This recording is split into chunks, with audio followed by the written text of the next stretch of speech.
Welcome and greetings from the 19th Amendment Centennial Coalition. We're so glad you're able to join our virtual celebration. Nevertheless, we progress. Throughout this celebratory video, you will probably learn some new information about the women's suffrage movement. You certainly will hear some great music and memorable quotes and find voting information. And we do have much to celebrate. We're launching this video on August 26, 2020, the actual 100th anniversary of the passage of the 19th Amendment, which granted women the right to vote. But as you will find out, this right was not really granted. It was won over decades of hard work, sacrifice, and fighting by many women and their allies. While we hope to celebrate the actual 100th anniversary in person, we gathered together for some great events before the pandemic. Our year-long celebration of this milestone kicked off in December 2019 at the Fox Cities Performing Arts Center with an inspiring talk about the impact of Indigenous women on the suffrage movement. In early 2020, we had inspiring events featuring the co-president of the National ERA Coalition and the great-granddaughter of suffragist and civil rights activist Ida B. Wells. These enlightening events have been complemented by educational outreach to schools, a traveling exhibit highlighting the suffrage movement, particularly in Wisconsin, a speakers bureau, and more. If you'd like to learn more about our projects, you can read about them on our website, Her Voice, Her Vote, OurVictory.com. We had no idea when we began this project that we would have to pivot so dramatically as 2020 developed and the pandemic complicated so many of our lives. In 1966, Robert F. Kennedy perfectly captured the emotion around this time. He said, "There is a Chinese curse which says, 'May you live in interesting times.' Like it or not, we live in interesting times. They are times of danger and uncertainty, but they're also the most creative of any time in history." 2020 feels a lot like 1966. While our in-person centennial celebration has been postponed to 2021, these interesting times have pushed us to be more creative, resulting in this celebratory video, which we hope will reach many more people. Thank you for joining us for our virtual 19th Amendment Centennial celebration. Before we begin our official program, let's pause for a moment for a land acknowledgement. The U.S. Department of Arts and Culture has reminded us this is a simple way to show respect for Indigenous people, begin to correct stories which have erased Indigenous peoples' history and culture, and honor the truth. Currently, there are 11 federally recognized Native American sovereign nations in Wisconsin and one tribe, the Brothertown, that is not yet federally recognized. We acknowledge these Indigenous communities which have stewarded this land throughout generations and pay respect to their elders, past and present. Oh, say, can you see by the dawn's early light what so proudly we hailed at the twilight's last gleaming, whose broad stripes and bright stars through the perilous fight o'er the ramparts we watched were so gallantly streaming, and the rocket's red glare, the bombs bursting in air, gave proof through the night that our flag was still there.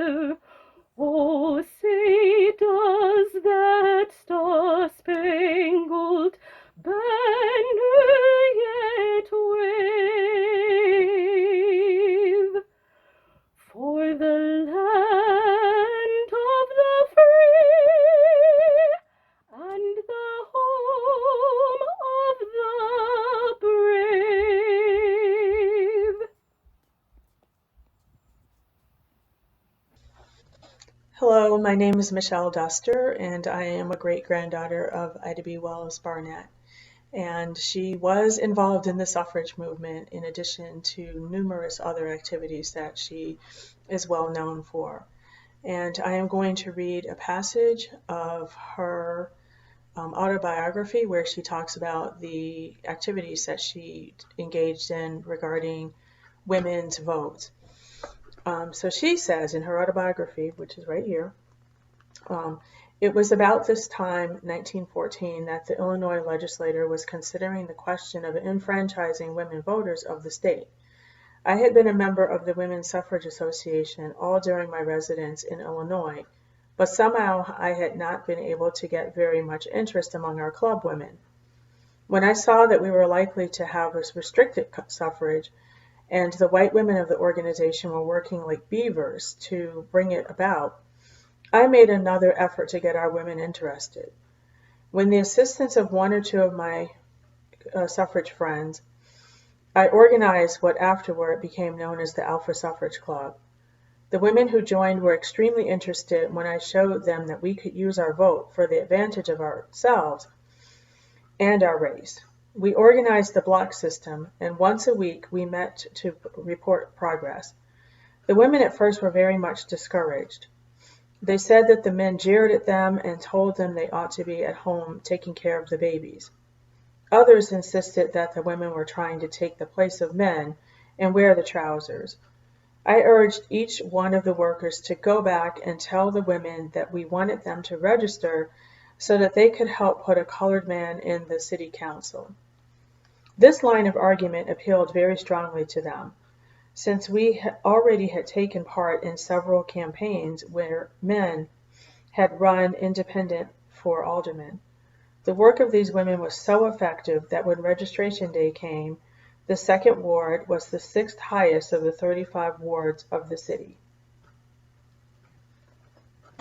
So my great-grandmother not only worked in Illinois for women's suffrage, but also she participated in the suffrage parade in Washington, D.C. in 1913. And after women got the right to vote in 1920, 10 years later, she actually ran for state senate in Illinois. She lost really badly, but the fact that she actually ran says a lot. And in 1988, which was 50-something years after my great-grandmother died in 1931, my father and his siblings, who were Ida's grandchildren, started the Ida B. Wells Memorial Foundation in order to protect, serve, and promote her legacy.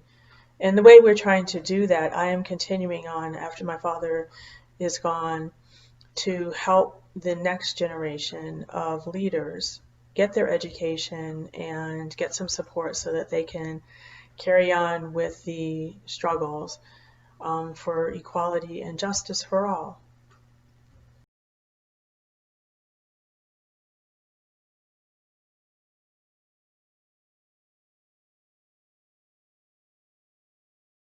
One, two, 1, 2, 3,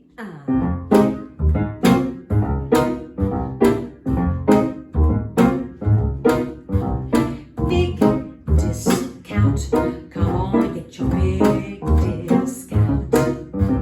77 cents to the dollar. If you listen real close, you can almost hear him holler. Get your big discount.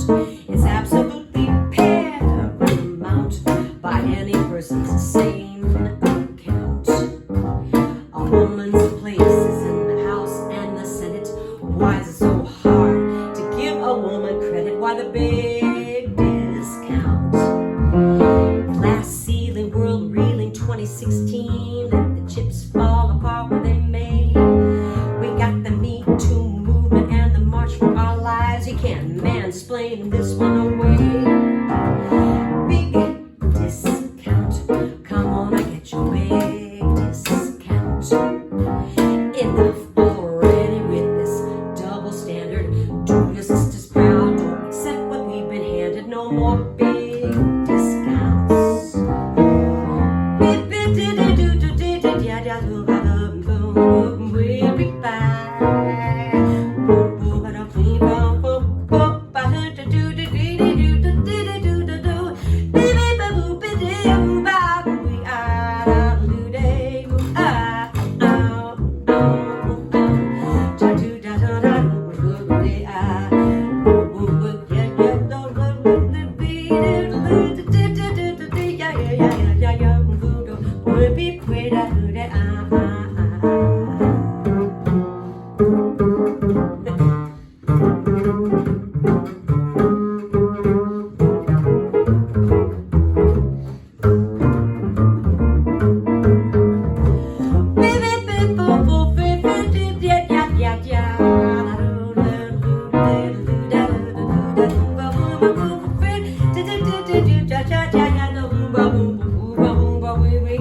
Don't get me wrong with my songs. Some of my best friends are men. Been living with them all of my life. We got to do better together. Honor your mothers, your sisters, your daughter, your wife. And don't forget the suffragettes. This legacy we must protect. 51% of the population each must have a say for the good of every nation. No more big discounts. No more big discounts. No more big discounts. No more big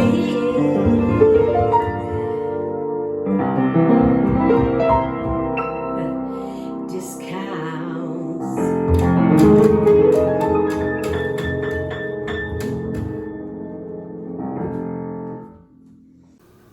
Hi, I'm Kristen Gondek, and I am Jamaican American from Wisconsin. I am going to vote because I believe that women's compassion, determination, and idealism is needed in politics today. So please go vote and fight for the change that you want to see in the world. I am Becky O'Connor, past president of the AAUW Appleton and our representative on the 19th Amendment Centennial Celebration Steering Committee. AAUW, the American Association of University Women, is a nonpartisan organization that has existed since 1881, well before women had the right to vote. Our mission is to advance gender equity for women and girls through research, education, and advocacy. Our involvement in this amazing celebration of 100 years of women voting is underscored by our national policy statement of promoting open and fair elections and nonpartisan voter education efforts. By joining this coalition of women's organizations, AAUW not only celebrates the last 100 years of the right to vote, but looks ahead to further advocacy of issues so important to women and girls.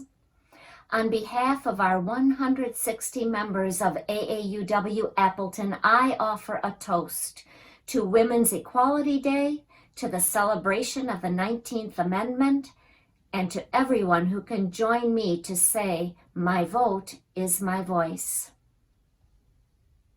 Hi, my name is Joy Kennedy Brown. I'm a Black American. As we celebrate women having the right to vote for 100 years, I have to think about the fact that it wasn't until the Voting Rights Act of 1965 that all of Black Americans had the right to vote. At 1975, at the age of 18, I cast my very first vote. I was so proud and so excited to do so. It was my voice and my vote. The vote is the emblem of your equality, women of America, the guarantee of your liberty. That vote of yours has cost millions of dollars in the lives of thousands of women. Women have suffered agony of soul which you can never comprehend, that you and your daughters might inherit political freedom. That vote has been costly. Prize it. The vote is a power, a weapon of offense and defense, a prayer. Use it intelligently, conscientiously, prayerfully. Progress is calling to you to make no pause. Act. Hello, I'm Julie Keller, Executive Director of the Women's Fund for the Fox Valley region. I'm delighted to celebrate Women's Equality Day with all of you.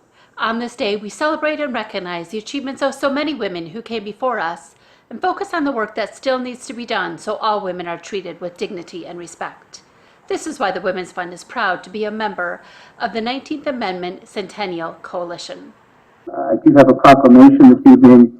I'd like to invite Jean Roberts from the League of Women Voters up, and Karen, if you'd like to come up too. And try this and maintain our distance.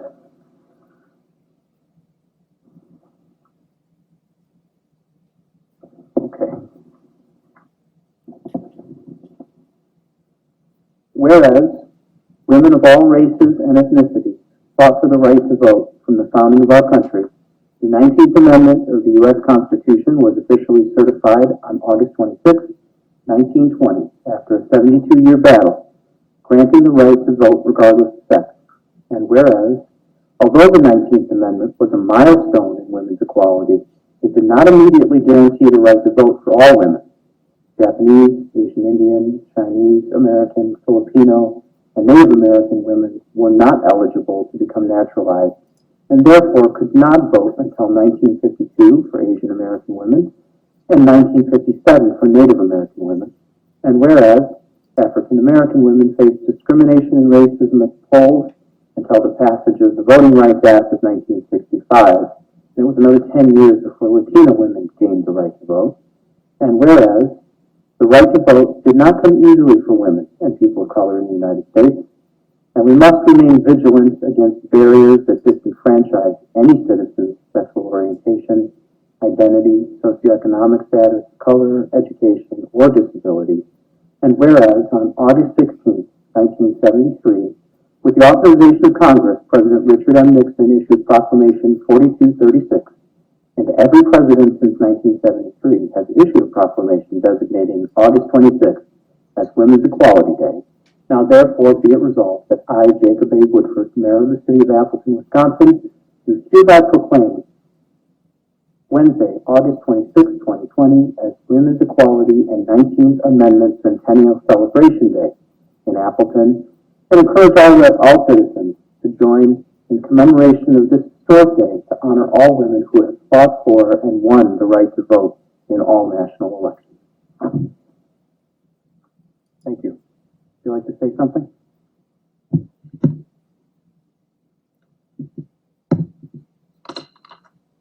Thank you, Mayor Woodford. And thank you, Common Council, for this. I'd like to identify those members of the League of Women Voters who also serve as elected officials or city employees.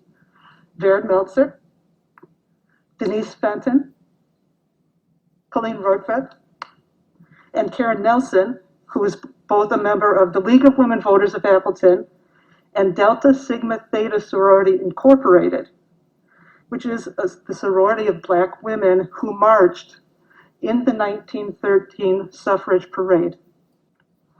I would like to acknowledge all of the women and men who helped win the right to vote, both those written into and those written out of history. We've heard of women like Sojourner Truth, Carrie Chapman Catt, Susan B. Anthony, but there are also women we have not heard of. Mary Church Terrell and Ida B. Wells, who fought for rights for Black women, or Maria de Lopez, who campaigned and translated at rallies in Southern California, where suffragists distributed tens of thousands of pamphlets in Spanish. Vera, also known as Jack Holmes, and her partner, Evelina Haverford, or Rosa May Billinghurst, who used a hand-propelled tricycle to participate in suffrage marches after being paralyzed due to I almost said COVID, to polio. 100 years later, we are still fighting for voting rights and for making access to voting easier and, during COVID, safer. In the 2016 election, nearly 46% of eligible voters stayed away from the polls, which dishonors all of the men and women from Alice Paul to John Lewis, who fought their entire lives for voting rights. And yet there's hope. There's hope in activism. As Shirley Chisholm said, you don't make progress by standing on the sidelines whimpering and complaining. You make progress by implementing ideas. Thank you all. Thank you, Karen. Thank you, Mayor Woodford. Thank you. Hi, my name is Helen Boyd, author, educator, trans advocate. And a lot of the times when I'm talking about LGBTQ issues, people ask me why it is that LGBTQ people are so political. And of course, the answer is that we have to be. Our lives, our marriages, our relationships, our families, our children, our healthcare, our insurance, our employment, sometimes even our right to vote is often up for debate or voted on in legislation or by the Supreme Court. The only way to make sure that we can maintain the rights we have and hopefully increase them is by getting out to vote and making sure that every single LGBTQ person votes this November and votes in every possible election that you can. Thanks. Go vote. Hello, I am Kike Tomori. I am originally from Nigeria, but I'm now a naturalized US citizen, and I'm proud of it. I'm here to tell you that I am going to vote. And I'm going to tell you the reasons why I'm going to vote. I'm going to vote because I believe in democracy. I'm going to vote because I believe voting is part of the process of democracy. I'm going to vote because I believe in being a part, doing my part in the process of democracy. I'm going to vote because I value the sacrifices of those who fought for my right to vote. And I want to encourage you to vote too, because your vote matters. Your vote counts. Your vote is your voice in the process of democracy. If you refuse to vote, you are refusing to put your voice, to add your voice to the process of democracy. So I want to encourage you, put things down, set your calendar, set your priority, and vote. Your vote counts. Your voice counts. Thank you. I took my love and I took it down. I climbed a mountain and I turned around, and I saw my reflection in the snow-covered hills when the landslide brought me down. Oh, mirror in the sky, what is love? Can the child within my heart rise above? Can I sail through the changing ocean tides? Can I handle the seasons of my life? I don't know.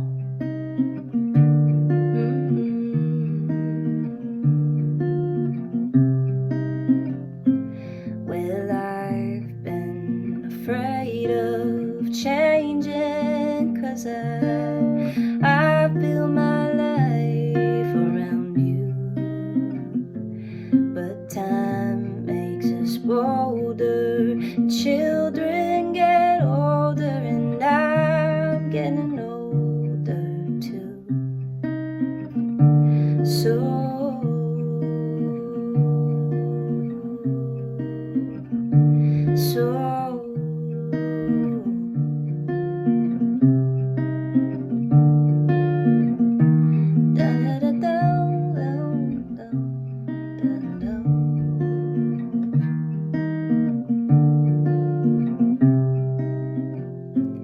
well, I've been afraid of changing, 'cause I built my life around you.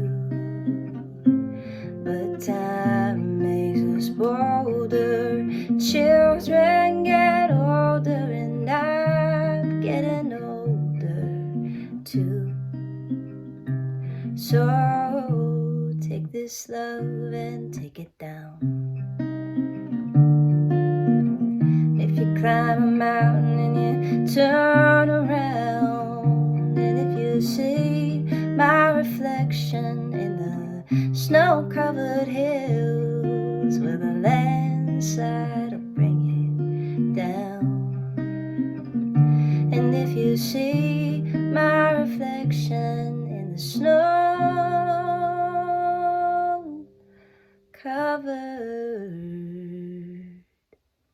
hills, then maybe the landslide will bring you down. Well, the landslide will bring it down.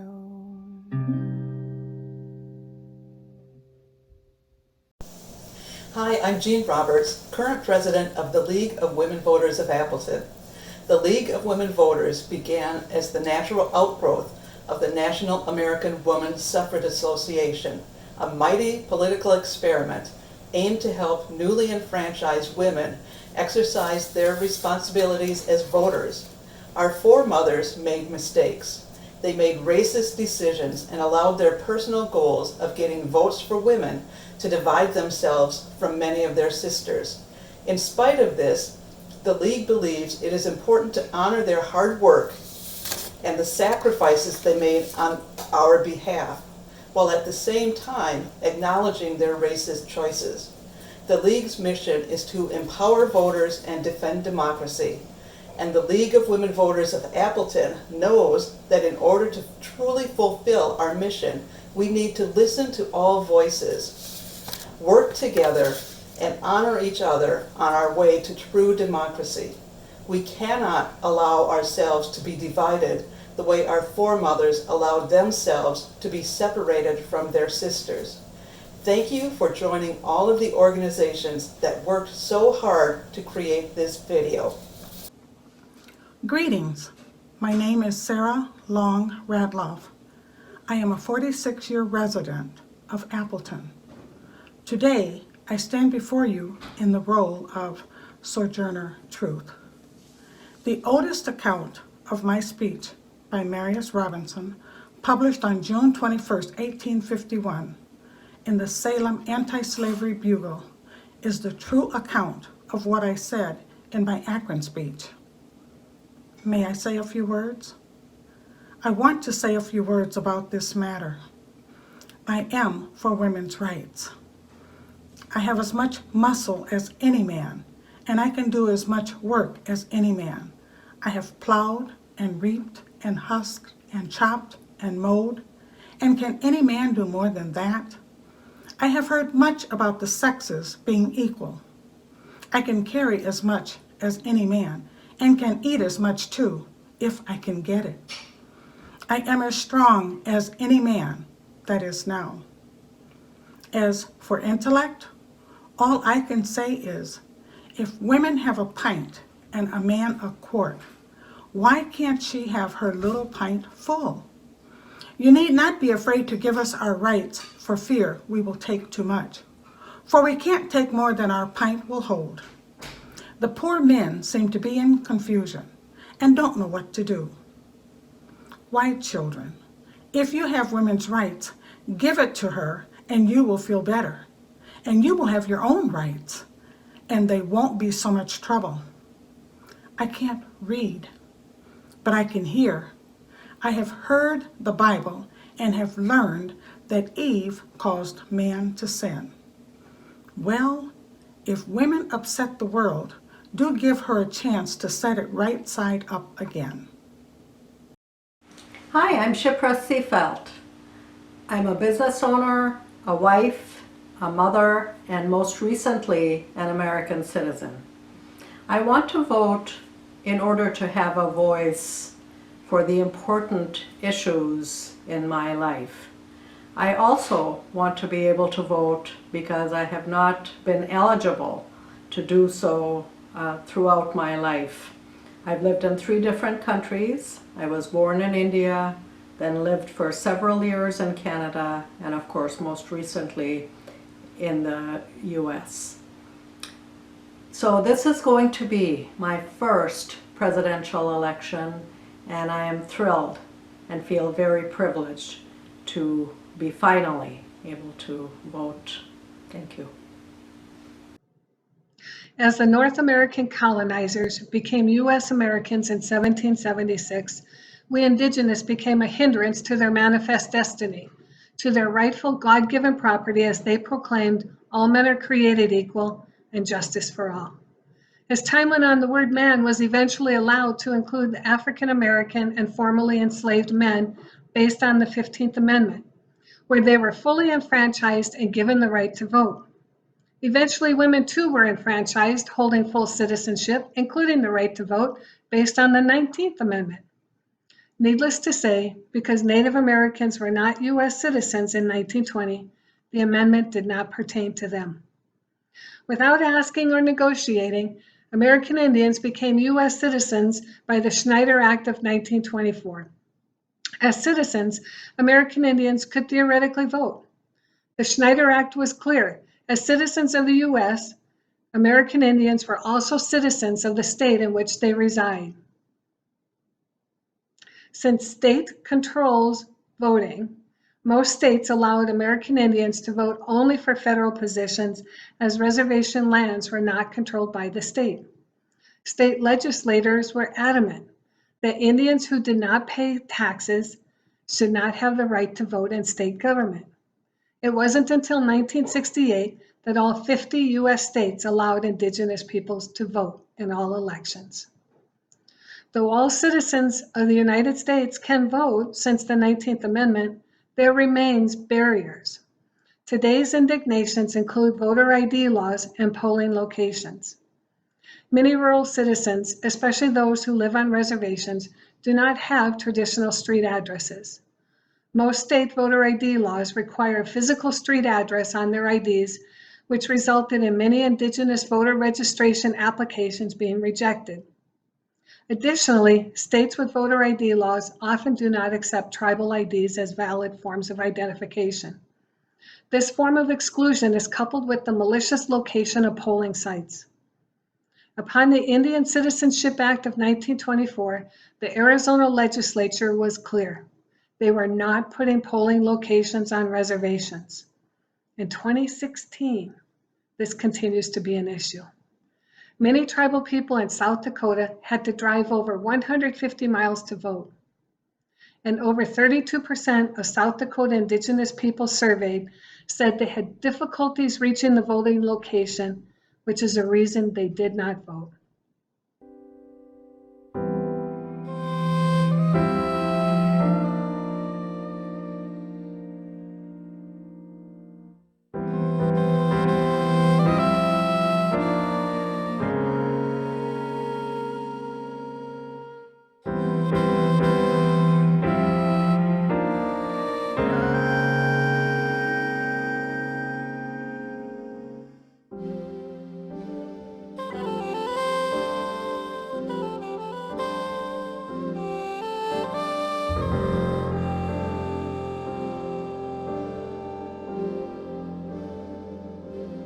Oh, beautiful for spacious skies, for amber waves of grain, for purple mountains, majesties above the fruited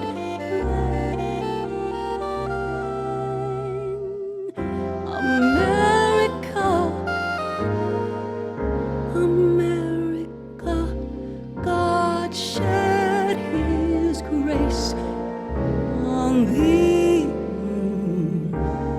and crown thy good with brotherhood from sea to shining sea, shining sea.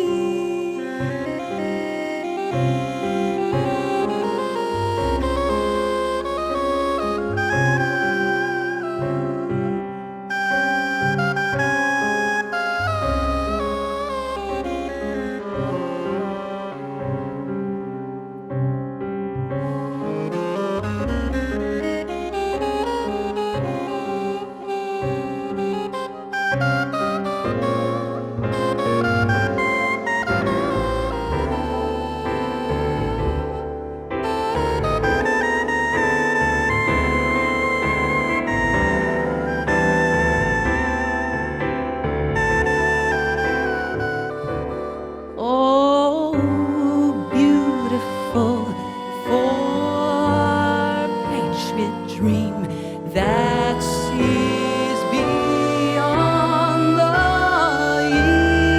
years. Thine alabaster cities gleam undimmed by human tears. America, America, God shed His grace on thee and crown thy good with sisterhood from sea to shining sea.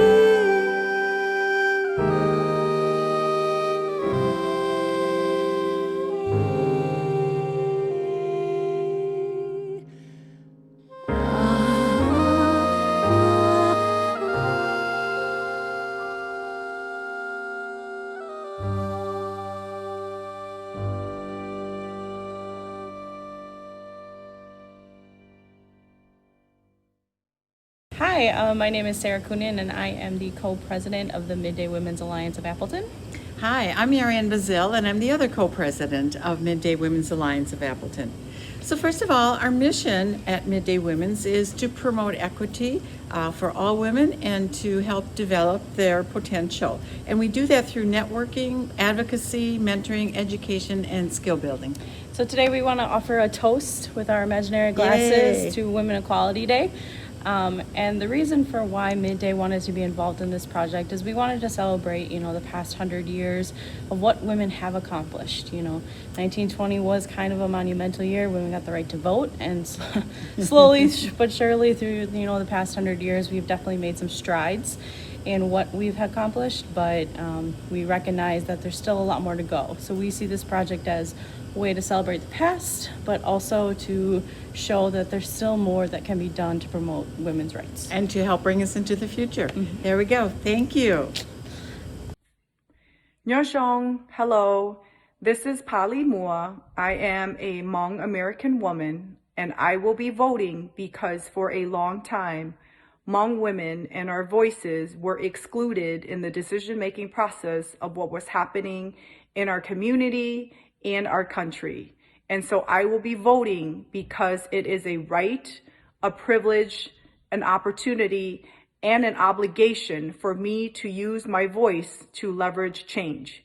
So I encourage you to use your voice in November to go out there and vote so that you can also be able to leverage change. John Jong lu cầu ý linh tu mu bom ba, xí ni lu xua thế ni lu chú ý, mu ba sai nọ, bé lu tế chờ nọ thế li yua bao. Thank you. Watch out. Greetings. My name is Stanford Nelson II. Today, I stand before you in the role of Frederick Douglass. I became an esteemed abolitionist after escaping slavery. As one of only 32 men present at the first Women's Rights Convention held at Seneca Falls, New York, in July of 1848, I rose and said this: in respect to political rights, we hold women to be justly entitled to all we claim for man. We go farther and express our conviction that all political rights which it is expedient for man to exercise is equally so for women. All that distinguishes man as intelligent and accountable being is equally true of women. And if that government is only just which governs by the free consent of the governed, there can be no reason in the world for denying women the exercise of the elective franchise or a hand in making and administering the laws of the land. Our doctrine is that right is of no sex. Enough delegates were persuaded to support the idea of fighting for women to have the right to vote and gave the Declaration of Sentiments and 11 resolutions the slim margin needed to pass. Saludos a todos, espero que se encuentren bien. Mi nombre es Ligia Rivera. Yo nací y crecí en Puerto Rico. Después de terminar mi educación universitaria, empecé a trabajar en Nueva Jersey y los últimos 25 años aquí en Wisconsin. Yo siempre he votado. Fue uno de los valores importantes que mi madre me enseñó. Cuando empecé a trabajar en New Jersey me di cuenta que los puertorriqueños, al igual que el resto de los latinos, tenían los mismos problemas sociales.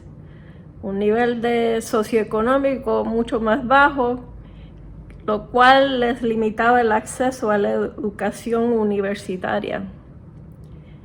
Esto, en los últimos años, la discriminación contra los hispanos y especialmente los inmigrantes ha aumentado tremendamente. Hoy en día parece mentira que hablar el español conlleva el riesgo de ser atacado en público. Esta discriminación lingüística en algunos estados causa el despido de los hispanos de sus trabajos.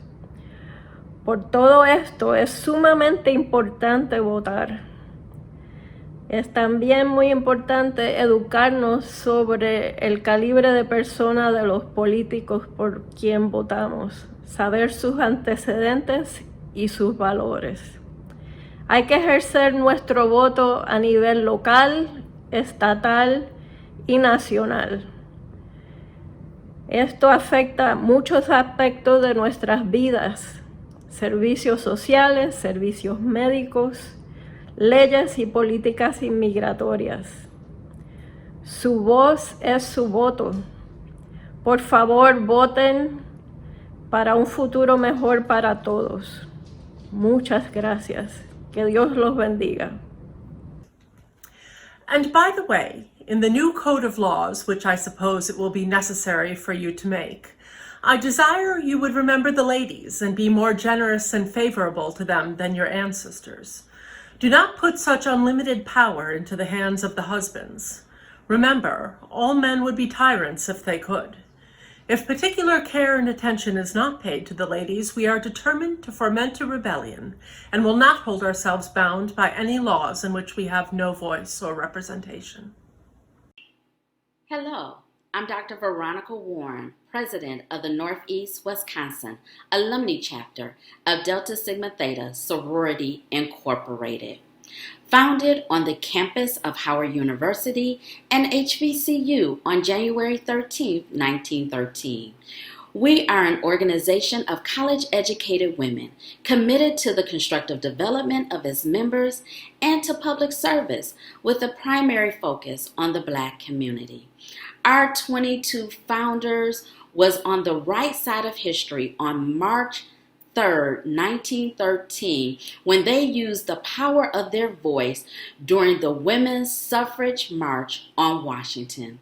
Today, we have over 300,000 initiated members and 1,000 chapters worldwide, with 7 right here in the state of Wisconsin.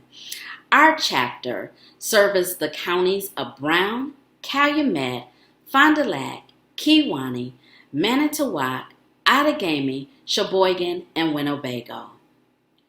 We continue to use the power of our voice with the coalition to support women's rights. We celebrate the 19th Amendment Centennial. My name is Isabella Devine. I'm 18 years old, and I'll be voting for the first time in a presidential election. And my name is Trisha Witt, and I'm Isabella's mom. I vote to ensure that my voice is always heard. I have been a lifetime voter because I feel like it is my duty to all of the women in the past who fought for my right to be able to do so. I vote because it's the way we hold our government accountable. If you're unhappy with something that's happening, that's the way that you make change. It's how you make progress happen. I think the most interesting thing to me, the most astonishing thing to me, is that women have had political voice on this land for over 1,000 years. I know definitely this is true of the Haudenosaunee, the 6 nations of the Iroquois Confederacy, where the clan mothers have nominated, held in office, and removed, if necessary, the chiefs that they place in the position of decision making. They counsel them, they sit with them, they have chosen them, and then everyone has a voice. But when the clan mother is vetted, it's pretty certain that her choice will become the chief. There's one of the rules that are most interesting, I think, and that is that a chief cannot have abused a woman or a child. If he does, or if he has, he would never be a chief. That looks pretty good. And it's that this system is one of beyond equality, it's a balance of responsibilities. And the goal is to maintain harmony. And this system has been sustainable since before Columbus. It was the model for the founding fathers. And I think that it should be a model that we look to today. In August 1920, the struggle between the suffrage movement and the powerful anti-suffrage forces had come down to a series of votes in Tennessee. Supporters from both sides camped out at a Nashville hotel and began intense lobbying efforts in what became known as the War of the Roses. Supporters of suffrage wore yellow roses in public. The anti-suffragettes wore red roses. The suffragettes had lobbied Harry T. Byrne, the youngest member of the State House, but they were unsure of how he would vote. On August 18th, the legislature voted on a motion to table any ratification vote. It seemed as if the anti-suffragettes had enough votes to delay a 19th Amendment vote after Byrne arrived wearing a red rose and voted to table the amendment. But another representative, Banks Turner, switched sides during the roll call, leaving the vote deadlocked and moving the ratification vote forward. Then, early in the voting, Byrne, who still wore the red rose on his lapel, surprised everyone when he said in a clear voice, "Aye," when asked if he would vote to ratify the amendment.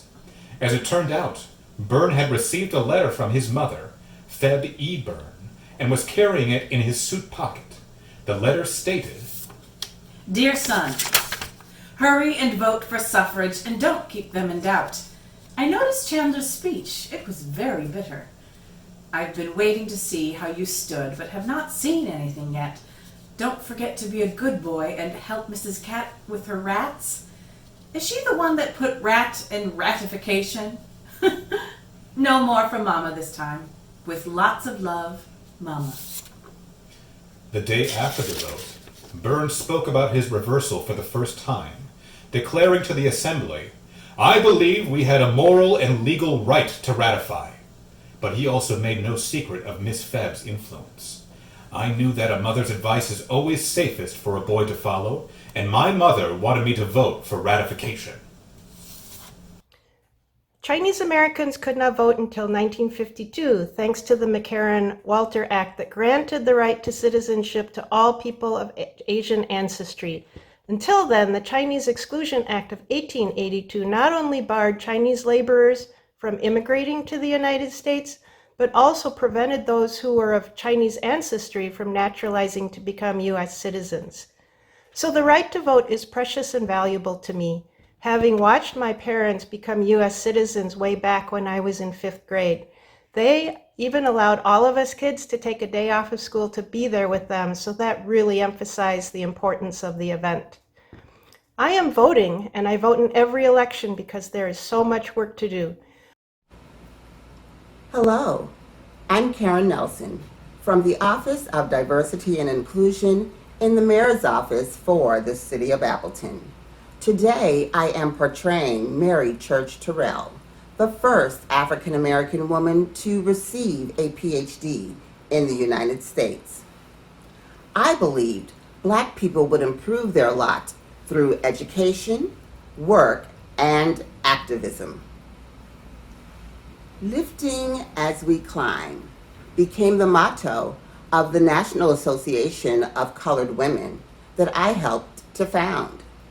I was also a founding member of the NAACP, the first Black woman to join the American Association of University Women, and an honorary member of Delta Sigma Theta Sorority Incorporated. To my fellow suffragists and suffragettes, I said this: a white woman has only one handicap to overcome, that of sex. I have two, both sex and race. Colored men have only one, that of race.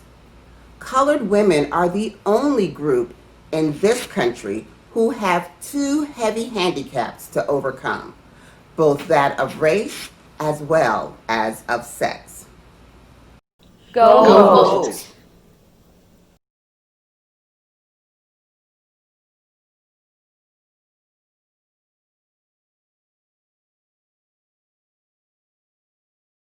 One, two, three, four.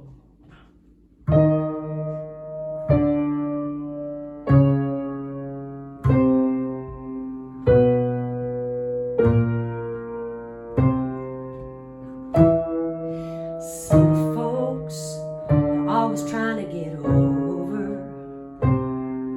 Some folks, they never seem to play fair. Some folks can't see the colors of the rainbow. They're gonna end up way, way, way, way down below.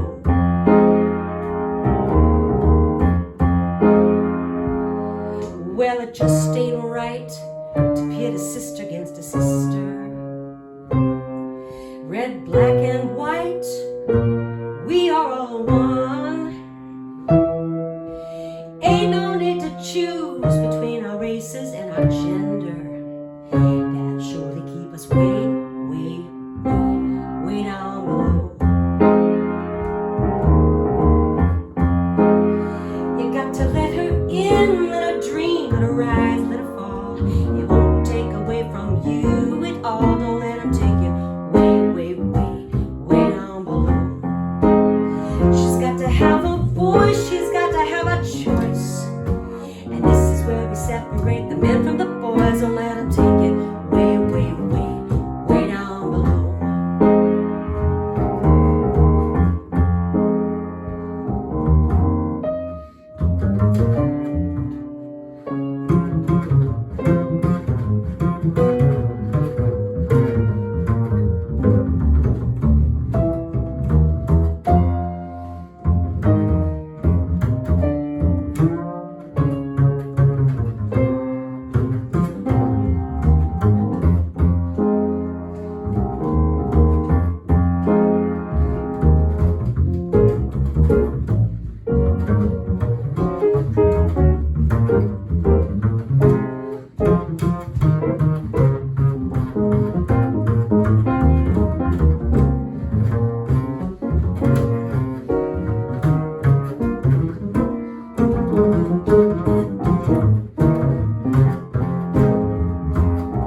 Yeah, Marty. So I'm asking you, yes, I'm calling on your brothers. You who reap what we have sown. We are all bound, yes, we're all bound up together. And together we can all rise, rise, all rise above. All rise above. 'Cause when you educate a woman, you do the world a favor. When you educate a woman, you do the world a favor. Baby, baby, do the broken good face, to baby, baby, away. Don't let them take it. Don't let them take you way, way, way, way, way down below.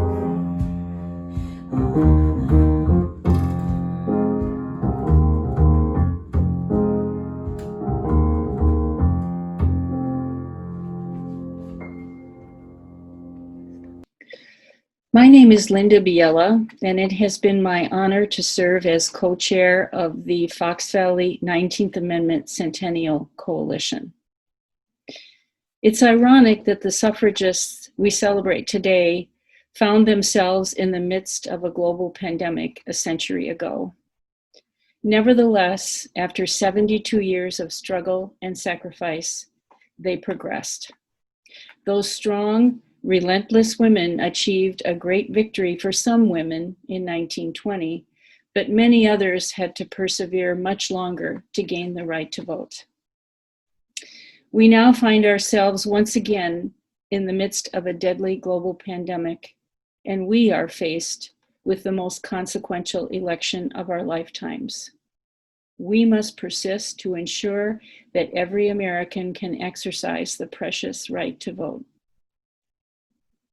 Thank you to everyone who made this video event possible, the 5 partner organizations, everyone who recorded statements and shared wonderful music, Coalesce Marketing who produced this video, and our generous sponsors, the Community Foundation for the Fox Valley region and the Kimberly-Clark Foundation. I hope you have enjoyed this virtual celebration of Women's Equality Day that commemorates the 19th Amendment and when it was certified as part of the US Constitution. And I hope you will join us next year for Women's Equality Day, August 26th, 2021. We are thrilled that Elaine Weiss will be our keynote speaker. She is the author of The Woman's Hour, a book that chronicles the thrilling and nail-biting drama that unfolded in Nashville when Tennessee became the 36th and final state to ratify the 19th Amendment in the summer of 1920. I'd like to close with the vision statement of the 19th Amendment Centennial Coalition. In 1920, the 19th Amendment was enshrined in the US Constitution, granting women the right to vote. As we celebrate the centennial of this landmark, let's honor the extraordinary women who led the struggle to secure this right. Let's raise the voices of the women who were left behind, and let's inspire the next generation to take up the cause for women's rights not yet won.